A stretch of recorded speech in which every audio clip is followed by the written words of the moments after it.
You've come to the right place if you're looking to create, launch, and scale a high-value online training program. I'm your guide, Chris Badgett. I'm the co-founder of LifterLMS, the most powerful learning management system for WordPress. Stay to the end. I've got something special for you. Enjoy the show. Hello and welcome back to another episode of LMScast. I'm joined by a special guest, another WordPress community member. His name is Jan Koch. I can't pronounce that in German, so he can correct me.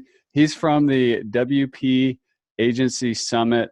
I'm a huge WordPress community guy, and WordPress and community, both online and in person, is super important. So I'm excited to dig into it with you today. Welcome to the show, Jan. Thanks for having me, Chris. It's an honor. So you do a lot of things around WordPress, and you've been around for a while. How do you categorize yourself? Like developer, entrepreneur, educator? Like what are if you had to slap a bunch of labels? You're obviously multi-talented. What paths have you taken through WordPress? That's a good question. Given that I started in 2012, there are a lot of labels you could slap on me. Right now, I'm doing WordPress development, and I'm focusing on hosting these virtual conferences. So if you would have to put a label on me, I would say virtual summit host / developer.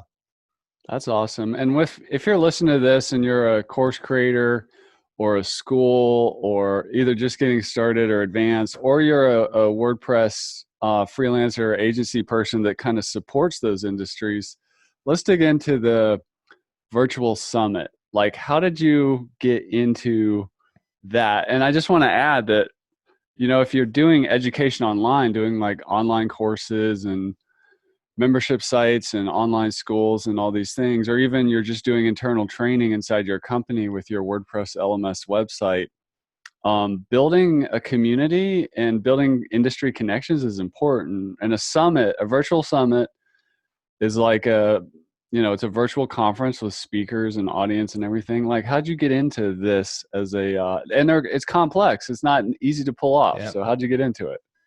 So the first summit I ran was in 2015. So it's not caused by the pandemic that I'm doing these events. And you hit the reason on the head.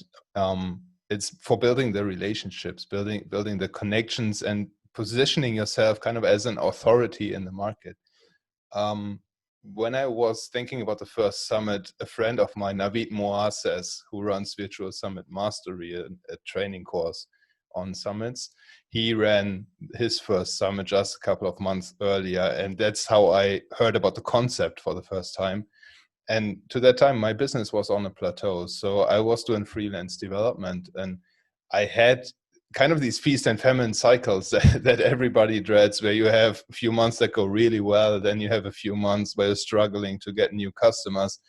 And I thought that the summit might be a good idea to pivot onto the next level. So it was, for me, the idea was to do something different, to do something that hadn't been done before. And having Navid by my side as my mentor, who interviewed 88 people on his very first virtual summit, I knew that I had a pretty good chance of at least making some waves, whether it be positive or negative. I didn't really know by that, but I just wanted to switch gears in my business, and I figured that a virtual summit might be a nice idea because nobody was doing that at the time.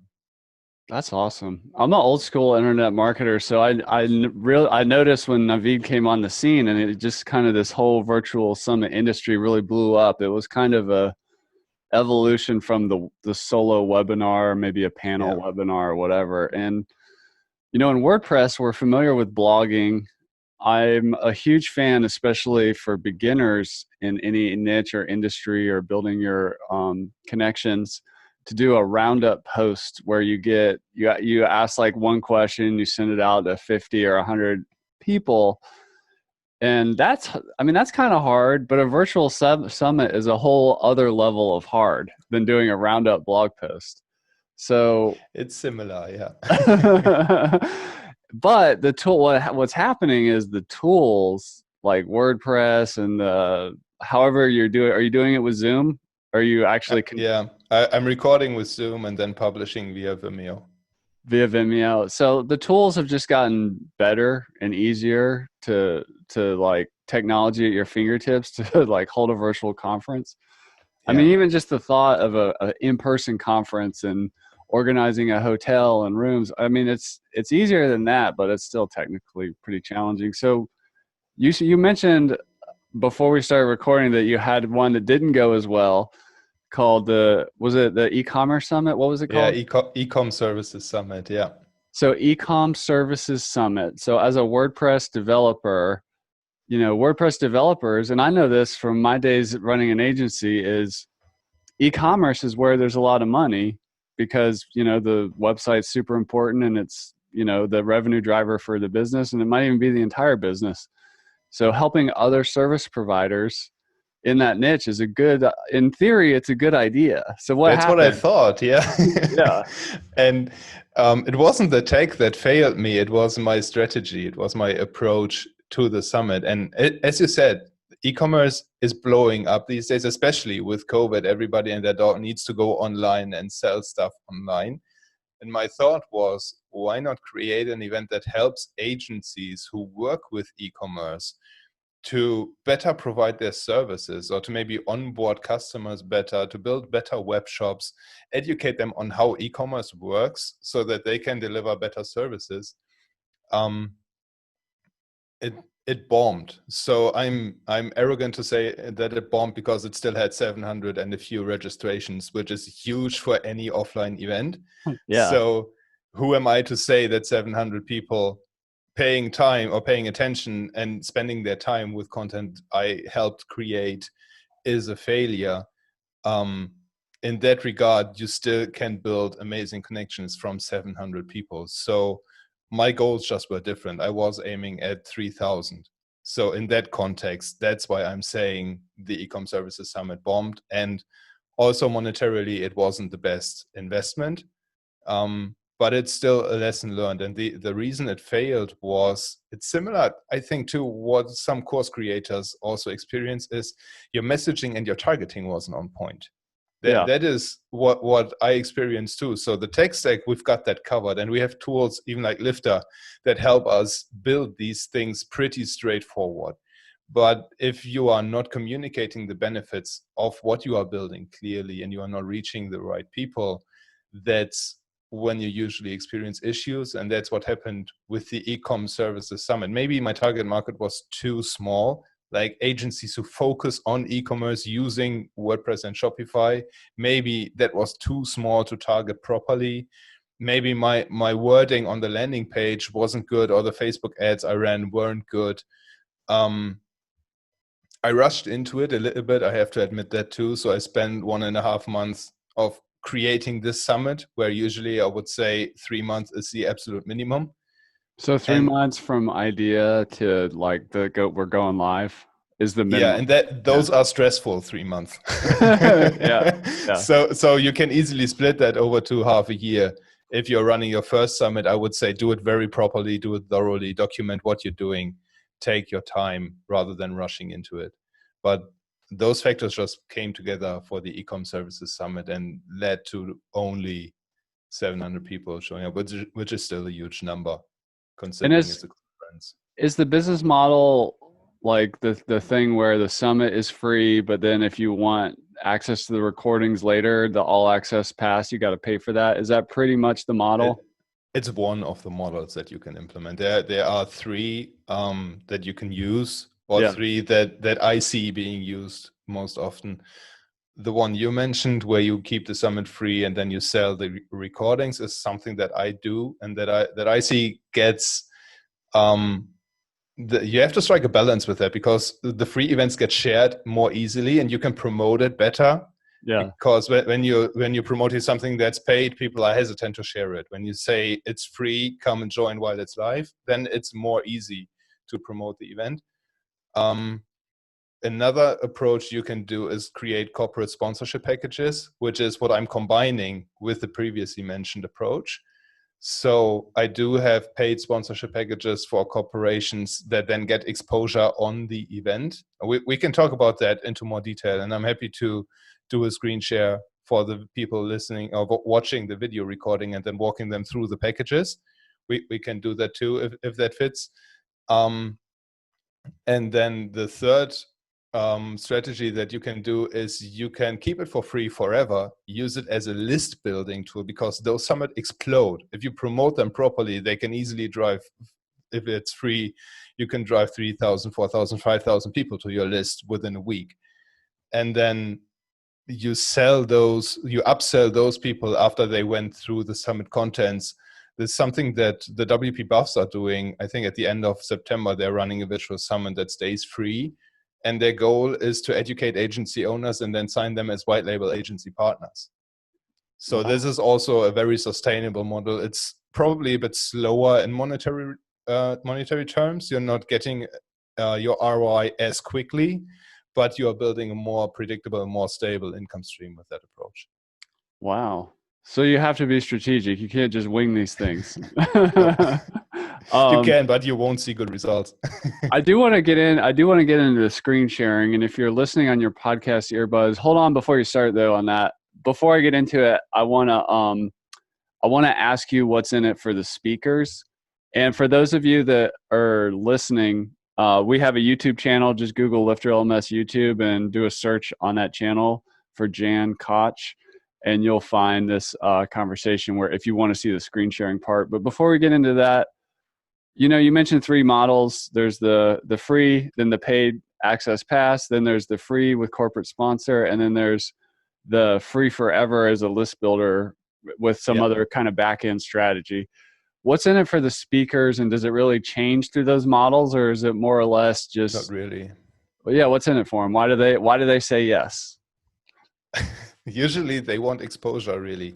They want, we are lucky in the WordPress community. As you said, the WordPress community in the beginning, it is a really comfortable space, and it's an active community. So the vast majority of speakers I have, they do not get paid for the events. And they're used to not getting paid. I mean, I just mean that like a WordCamp, like the events in the WordPress space are not meant to be huge speaker money-making things. So they're not, and some people who speak there do get paid to speak in other places, but it's not like they're not in it for the money, right?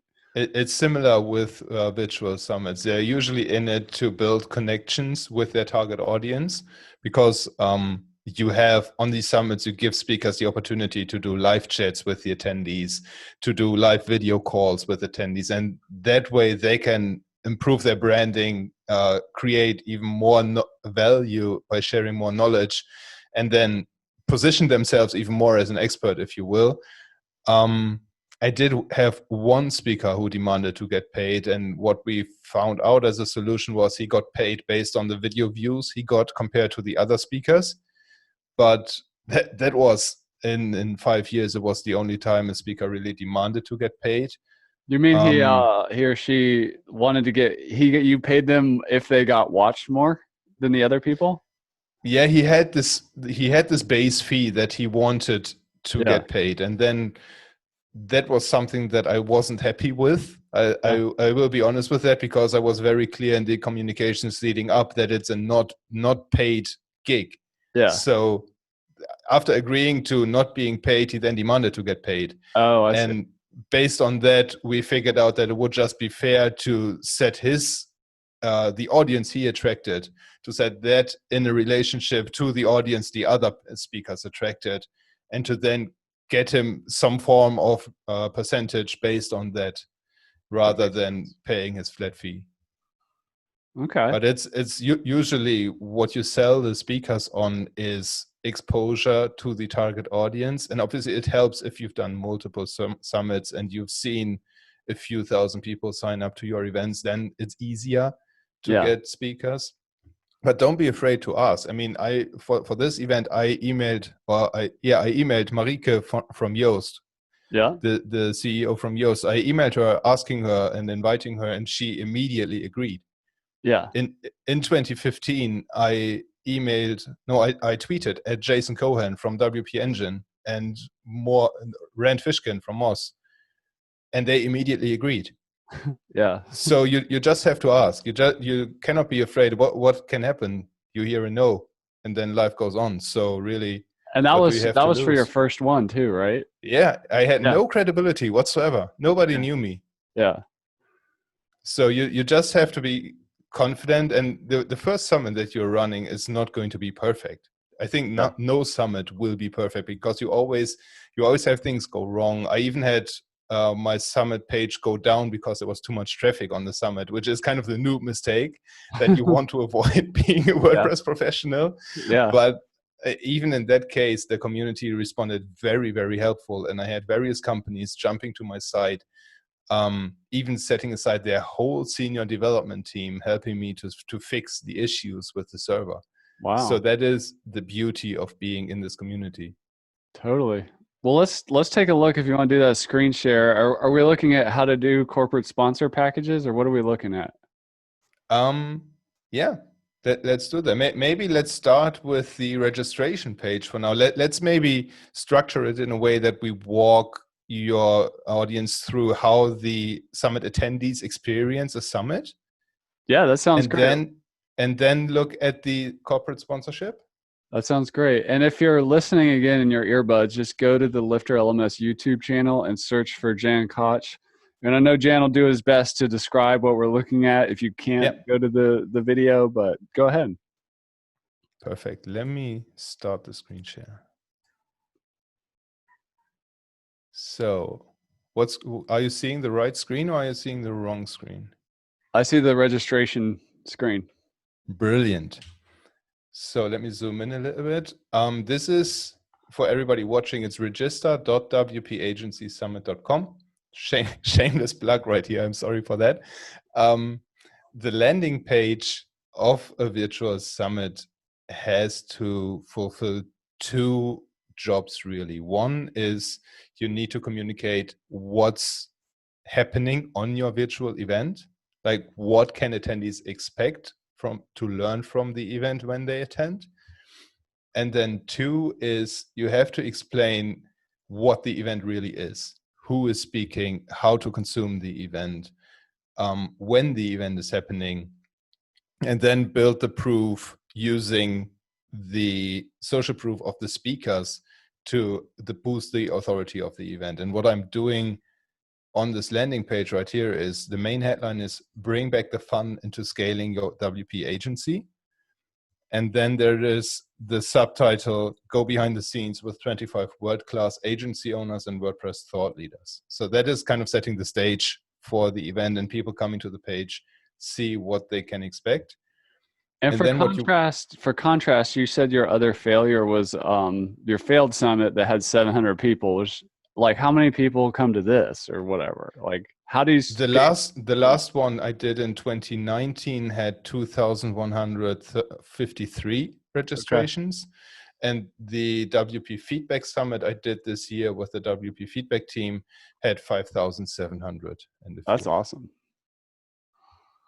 So this is really an example of you need to know who you are talking to. And for me, that's WordPress agency owners who struggle to scale their business. Okay. That's what the entire page is based around. And then you have various call to actions. It's kind of like a long form landing page. If you want to compare that to what you're doing with a course promotion, you have a long form landing page explaining what your course is all about, and maybe trying to get people to sign up to your email list. And then you educate them on what's happening in the course, and you sell them on the course after a couple of days. That is similar with this landing page. Well, it's You like would a course or a membership or a summit. They're all learning It is. experiences. It's a learning event that's going to happen. Maybe to tweak the dials. Maybe lots of people teaching or whatever community. They're all Yeah, circling around the same thing, which is a learning experience. it is. In the end, your virtual summit, assuming you are selling lifetime access to the recording after the summit is over, it is your average membership area. It's your average course. It's the same approach. It's the same technology. You just give away all the content for free, and you have multiple people promote it, kind of like the example with the roundup post that you brought earlier. Yeah. It's the same process. And so after the hero, or below the hero section, what I have added is a section to improve the credibility of the event by highlighting what brands the speakers of my summit work with, which is Starbucks, National Geographic, Steve Madden, Microsoft, MTV, some really big names that I would never be in touch with myself. Let's set that straight. And then this is the flow of the page, essentially. You get them interested, build up proof, and then you educate them on what to expect from the event. And throughout the page, you then highlight who is speaking on the event, which is, for me, it's really important this time to have a very diverse speaker lineup, like a nice split between male and female, but also have people with colored skin in there and not just represent white people, because the community is much more diverse than just having your white startup guys. And it's really a landing page for a course, if you will. You have to be very clear that it's a virtual event, that it is a time restricted event rather than just a course that you can access at any point in time. Excuse me. And then after somebody signs up from your landing page, what you usually do is you redirect them to an offer page. So it's work in progress here still. So you're getting a sneak peek. If you're watching this interview, by the time this goes live, it will look slightly different, but the principles are the same. So if somebody signs up, what you can do, you don't need to do this, but what I like to do is I like to get them onto an upsell page. Kind of what you do with your Tripwire offer if you have a $7 ebook or something that you are selling. What I do is I very, very cheaply sell the lifetime access to the summit before it starts.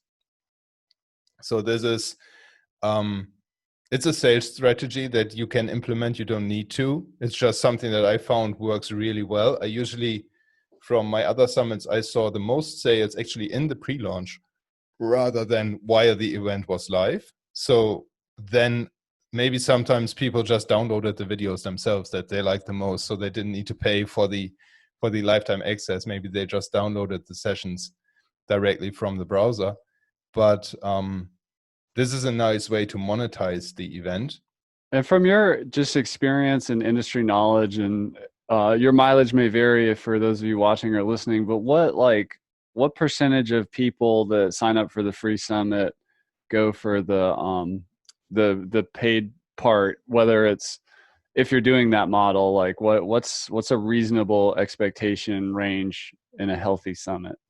I've seen up to 25% of conversion rate for the sales.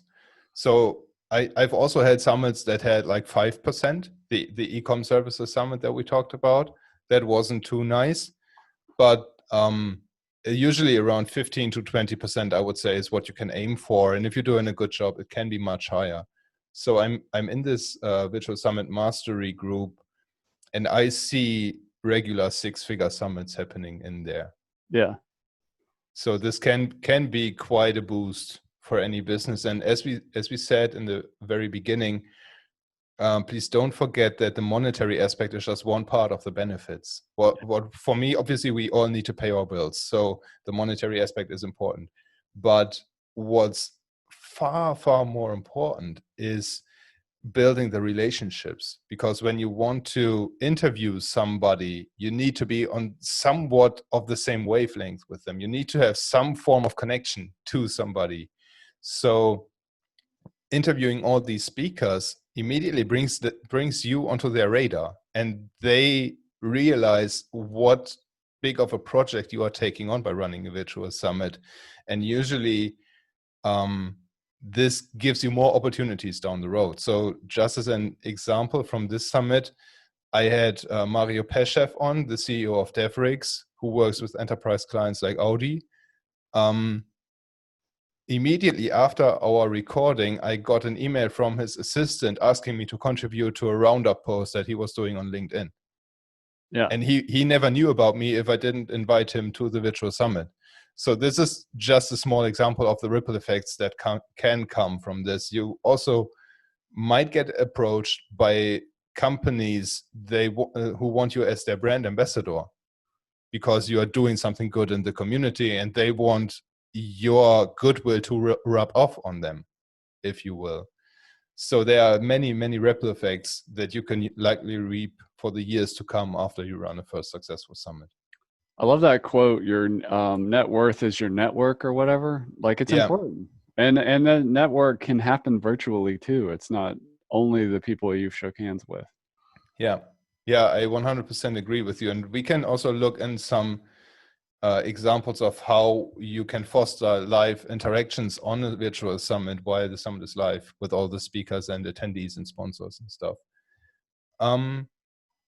Okay, back to the screen share. For the listeners, we are now on the upsell page. So this is the page you open after somebody signs up, and you try to sell them on the lifetime access if you're following this model. At that time, you also send them an email welcoming them and congratulating them for signing up to the event. And in that email, you'd outline the next steps on when the event is taking place, how they can access all the contents, what they can expect, and that you'll keep them posted over the few weeks leading up to the event so that they always know what to expect. At that time, where we are right now in the process, the pre-launch really is done, because there's not more that you can do or that you really need to do for attendees until the summit starts. You just need to make sure that they are always kept in the loop and they always know what is going on with the event. What you can do is you can give them teasing snippets of the interviews that you are recording. So most summits will have pre-recorded interviews. Most summits will not be conducted live. So what you can do is you can cut your pre-recorded sessions into some form of highlight reel and send that to your attendees to spike them, to spike their attention, to get them fired up about the event and get them sharing, so that the word of mouth starts going for the promotion of your event. But really, from a promotional marketing perspective, this is what the pre-launch is structured. And then obviously you can have multiple other channels to promote the event, like Facebook ads, Twitter ads, LinkedIn, whatever channel works best for your market. You can go on podcasts. So what we are doing right now turned out to be a promotion for the podcast, because we might get this episode out before the summit starts.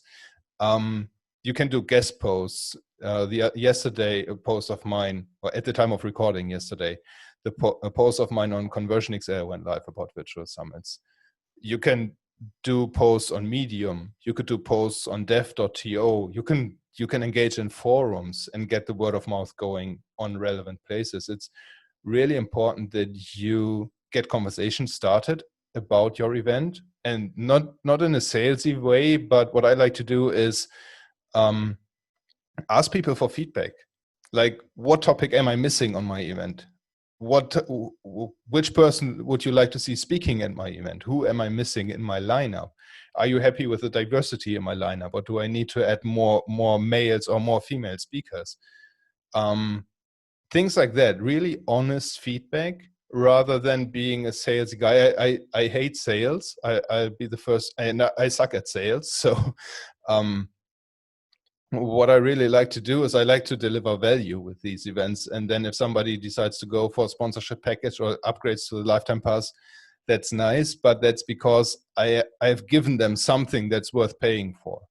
It's not I don't have the money in mind when I run these events, but I want to build these relationships. And it might sound sleazy and it might sound cliche, but it's really kind of an alternative to the WordCamps that get canceled all the time. I want to bring the community together online, and there are many other ways, like Big Orange Chart is doing that with the WordPress London events, and many other communities who are on the same venture as I am. So I'm glad to see that the WordPress community is really picking up steam in this regard. Talking about sales, if you don't have any other questions about the pre-launch, Chris, should we talk about these sponsorship packages? Yeah, let's do it. So if we're going to monetize our summit with sponsorship, what are the packages and how do we get sponsors? Yeah. So I don't think there's a one-size-fits-all approach with this, but I'll share what works for me. And this is 3 sponsorship packages, kind of like your regular 3-tier pricing structure that you would have for a course or for any other product as well. We call that a good, better, best. Exactly. Yeah. or cheap, the one I want to sell, and the one that's ridiculously expensive. Yeah.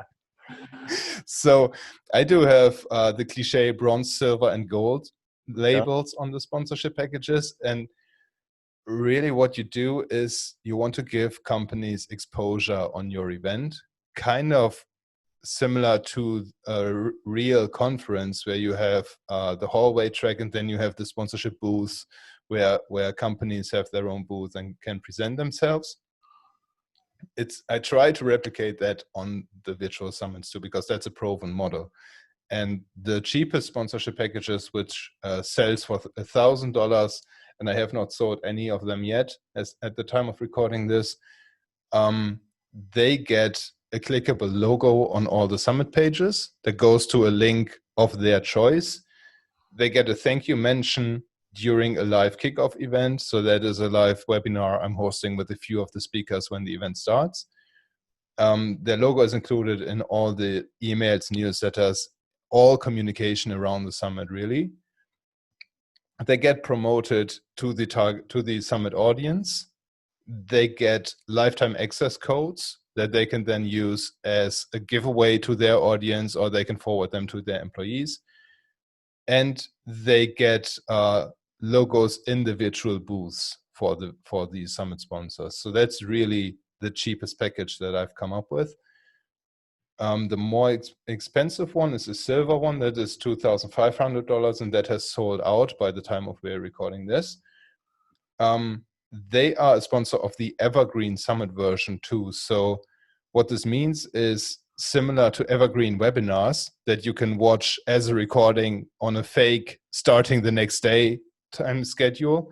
This is what I'm doing with the Summit too. After the Summit is over and a few months have passed, I'll turn that Evergreen so that attendees can sign up for free, see all the content for free, and then for 12 months, I'll use this as a way to build my list, to sell the occasional lifetime access pass if somebody finds it interesting, and to also promote the sponsors of the event. That's what you get with the silver and gold package. The silver and gold sponsors get a live webinar during the summit. So additionally to their pre-recorded session on the event, they get a live webinar where they can then educate attendees, go back and forth on questions the summit attendees have, and dive deeper into the topic of their choice. So there can be, for example, one sponsor will highlight their white label program and will showcase how agencies can work with them as a white label partner, how agencies can scale their business using their help. That is one example. And it's important when you do offer this to your sponsors to not let those webinars turn into a pitch fest, because then you'll lose engagement for the entire event if that happens. So this is a hard no if somebody wants to do that. They get visually highlighted on the website. So in the list of all the speakers, in the list of all the sessions, those of the silver and gold sponsor will stand out. They will be placed on top at the front and get some visual highlights. And they get a virtual booth that they can use to run marketing campaigns and lead generation campaigns. So I'll show that in a minute after we've covered the gold sponsorship. And as I said, the silver sponsor retails for $2,500 here on my event. And this is sold out by the time we're recording this. I've sold 4 spots of that. And to be honest, I could have sold more, but it's again a question of how much do you really need to run this event, and also how much commercial promotion do you want to have in the event. Is it, if you bring on like 20 sponsors, probably if you are a good marketer, you can sell 20 sponsorship packages to your event, but what does that mean to the experience of the attendees? Will they then have 20 live webinars where a company is spending 30 minutes educating and 30 minutes pitching? Is that really a good attendee experience? So this is something that I would urge your readers and listeners to keep in mind when setting up sponsorship packages. And it's similar for the gold sponsorship. I could have probably sold more than two. One is sold already, and one company is looking at gold right now. And that includes dedicated Facebook ad campaigns coming from my budget to highlight their session. It includes a live panel discussion. So that's another live engagement with the attendees where the sponsor can bring on guests of their choice into the live discussion. A 10-second video ad before and after each session on the summit, and a free sponsorship for the next WP Agency Summit next year.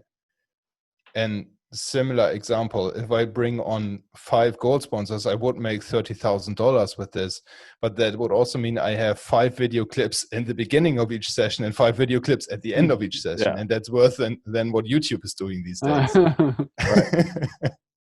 So there's always this balance that you need to keep in mind, and you can make good money with these summits. And as I've said, I've seen multiple 6-figure summits happen in the community that I'm in.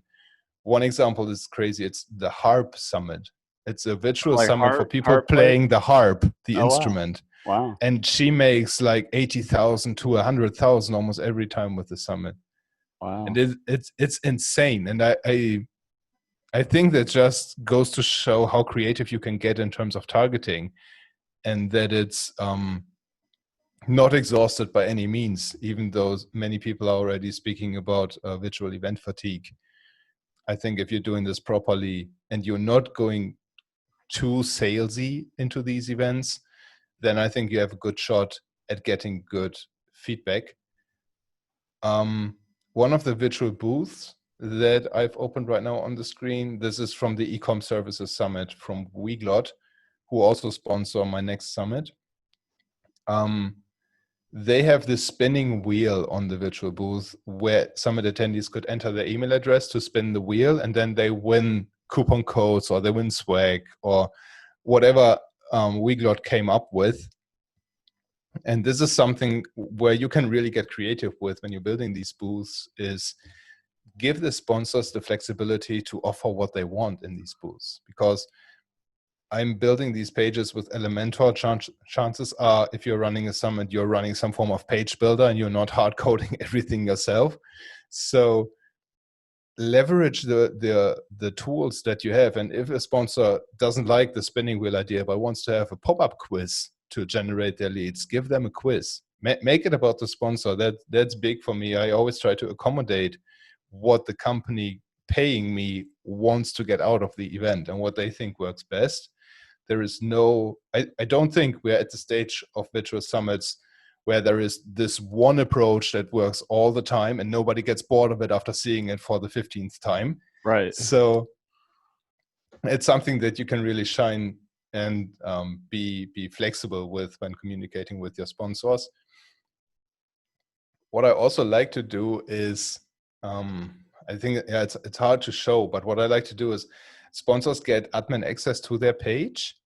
And then during the summit, during their office hours, when somebody is there to reply to live chat requests, for example, or to reply to video calls, they can turn on a live chat and a video call feature in their virtual booth so that they get direct interactions with the summit attendees. What technology do you use to power the live chat and the video calls? Video calls is Jitsi. Okay. I like the self-hosted Jitsi server for that. It's a simple DigitalOcean droplet that you can get pre-configured, and then I think it just embeds in a WordPress page. Yeah, it's kind of like, you can think of it as an embedded Zoom, that when you come to the page, it immediately asks for controlling your camera and microphone. Yeah. And if you say no, you can still use a live chat, which I use with Chatroll, which is also a simple iframe embed. Yeah. And then going this path, and you can you can control it to the level of the page so that like this sponsor can use the chat on this page kind of thing. Yeah. Wow. What you can do is similar to each Zoom room having its own unique URL. Okay. You can set a similar concept up with Jitsi, where you have multiple Jitsi instances that you can then essentially, I think what I've done is I've coded a short code that takes the URL as a parameter and then generates an iframe embed code. Wow. I don't remember exactly how it's built, but the documentation is on the website. And if somebody wants to know how it's built, shoot me an email or leave a comment on the website, reach out to me via Twitter, whatever. I'm happy to share that. It's very, very easy to set up if you are a developer. Yeah. So if you don't know how to code, I would probably go a different route. I would probably go with Zoom or a different tool. But if you know your way around configuring servers and using a bit of JavaScript to configure something, and using DigitalOcean, going SSH into a server and then configuring a service, if that doesn't scare you, then Jitsi is a great tool. And then, as I said, the live chat is based on Chatroll, and I like to go these two tools and combine them, because not everybody is comfortable jumping into a video call not knowing who else is in there. Right. It's similar to when you are at a conference, at a WordCamp, and you're looking in the hallway and looking for an empty table because you are afraid of speaking to all the other people. Yeah. And you just see crowded tables all over the place. It takes guts to join that conversation. And I, as we said in the very beginning, you consider yourself an introvert, and I do too. So even though we both might appear very outgoing in this conversation, yeah, if we are in person and we didn't meet beforehand, I wouldn't be as open. I wouldn't be as comfortable talking with you. So you have to accommodate for that. And you have to remember that not everybody is comfortable jumping into a room that has maybe 30 or 40 people going on in a conversation, and you are the 41st person joining into it. And I think that's a really important point. And we're getting close to time, so I just want to kind of get close to wrapping. But the internet is known for having this concept called lurkers, which is people just watching something, you don't know who they are. Like this podcast that you're listening to right now, as of this recording, I think only has something like 15 reviews or 14 reviews, but it's been down. Like all the people you listening to this right now, I have no idea who you are, and that is completely fine. That's just and I think you mentioned in the conference, yeah, some people are a little more on the edges. And the internet, it's even more some people just don't engage, and that's completely cool, or they want to watch for a little bit before they do. Quick question for you, Jan, before we kind of wrap up. I'm kind of fascinated at your success and your failure contrast. And so if I was just going to use like me as an example, like, and I've run some virtual summits before, smaller, just with my own list and stuff. But if I was going to really go big and I wanted to help like WordPress LMS professionals and do a summit for them, which it sounds like that's what you did for your WooCommerce and Shopify e-commerce professionals, and it didn't work out. But when you repositioned it as scaling up your overwhelmed WordPress business in its current state, that seemed to work. Yeah. So like, what advice would you have for me? Like maybe you shouldn't focus on the industry, but focusing on the what? To frame this, I did the WP Agency Summit first in 2019 and then tried venturing into e-commerce. So I knew that helping WordPress agencies helped because I used myself as a customer avatar. Yeah. For the WP Agency Summit, I knew exactly who I wanted to have on the summit, who I needed to reach with the summit, and what types of topics I needed to cover. Because I'm running an agency, I'm overwhelmed sometimes, and I want to make more money with my agency and have a better lifestyle with it, have a better work-life balance. So I knew. So you had all the hot buttons. Yeah, exactly. Yeah. I knew exactly the issues that I wanted to solve with that agency summit. Yeah. And that was something that I didn't know with the Ecom Services Summit. I knew from working with e-commerce clients what type of problems those WooCommerce shops and Shopify shops were facing. Yeah. And I have a basic understanding of how e-commerce works. Like in theory, I can set up a successful e-commerce store because I've read all the articles like everybody else does. What I didn't know is I've never built a 6-figure e-commerce store myself from scratch or worked with a client from scratch who runs one. I've maintained one, but I wasn't involved in the scaling process, if you will. Yeah. I have never run an agency that is focusing solely on WooCommerce. I'm not familiar enough with WooCommerce to know all the nitty-gritty little details that bite you in your you know what when you're building a WooCommerce. I've never spent a reasonable amount of budget on a Facebook ad campaign to scale an e-commerce product. I've never done influencer marketing. So looking back, it was quite stupid to run the Ecom Services Summit in the first place. And even though I had some pretty big names on that as speakers, I was really happy with the speakers that I got. And I thought I had the messaging really down to the T. Yeah.